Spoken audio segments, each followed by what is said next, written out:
Meningkatkan kualitas pariwisata di Pantai Kuta, salah satu aspek yang wajib diperhatikan adalah kebersihan. Bendesa Adat Kuta Wayan Suarsa mengatakan pihaknya sudah memiliki unit pengolahan sampah sendiri untuk mengatasi sampah di Pantai Kuta.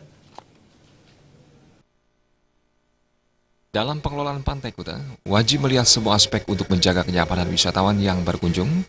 Salah satunya adalah kebersihan. Bendesa Adat Kuta Wayan Suarsa mengatakan, dalam pengelolaan sampah, pihak yang memiliki unit pengelolaan sendiri. Saat ini berjumlah 60 orang kerama adat Kuta yang bertugas menjaga kebersihan di Pantai Kuta. Nantinya, Pantai Kuta akan dibersihkan setiap harinya, serta bersinergi dengan pemerintah Kabupaten Badung melalui DKP.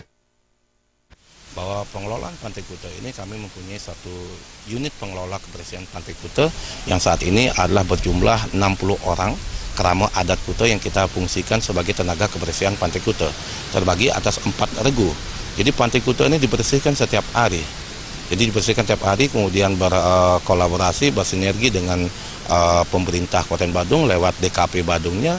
Pengelolaan unit kebersihan Pantai Kuta ini adalah sudah secara mandiri swakelola oleh Desa Adat Kuta. Unit pengelolaan sampah oleh Desa Adat Kuta sudah berjalan secara mandiri. Unit ini juga bertugas mengantisipasi sampah musiman yang datangnya tidak menentu. Alit Putra dan Sutardana